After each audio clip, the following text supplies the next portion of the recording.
Good morning. I just want to remind you this morning, you know what? There's so many things that are vying for your attention, that are challenging you to be down, depressed, to be angry, to hold animosity against other people.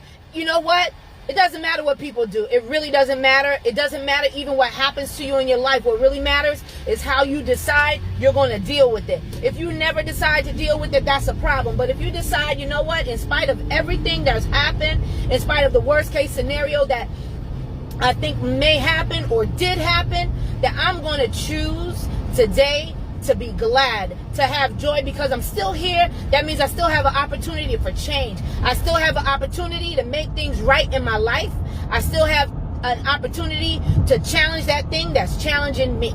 Okay? And I'm telling you this because in my heart, in my spirit, I have been challenged to not have joy. Okay? Because so many people are going through so much, including myself. And you know how it is. You're like, oh man, I got to call, I got to reach out, I got to do this, I got to do this. And you know what? You cannot possibly be everything to everybody all the time. You have to be able to connect with your Creator so that He can empower you to do the thing that you're supposed to do at the right time. You are not qualified to do everything all the time, so don't feel bad about that. Don't let something guilt trip you. Put on your good music, get into worship, get into meditation, fast for a little while so you can clear out the mess that's going on in your heart and your spirit and your mind so that you can be free. Because one of the things is people will dump.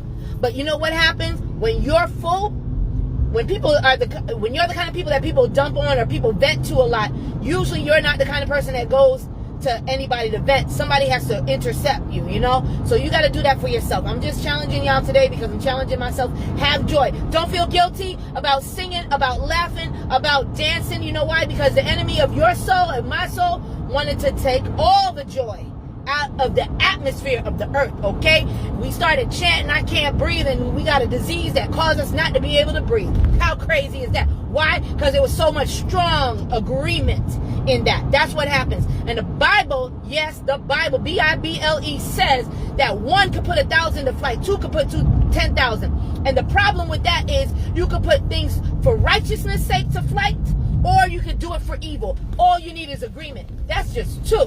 Yo, it was like the whole world was saying that same thing. So what happened now? You're challenging your spirit to have peace, to have joy, to have any kind of enjoyment in your life, because you're like, oh, there's so much suffering. You know what? There always has been. If you don't have a prayer life, start today. You need one, because you need somewhere to cast your cares. Because if you don't have somewhere to cast your cares, then you are casting your cares inside, and you're hurting, you're worrying, your depression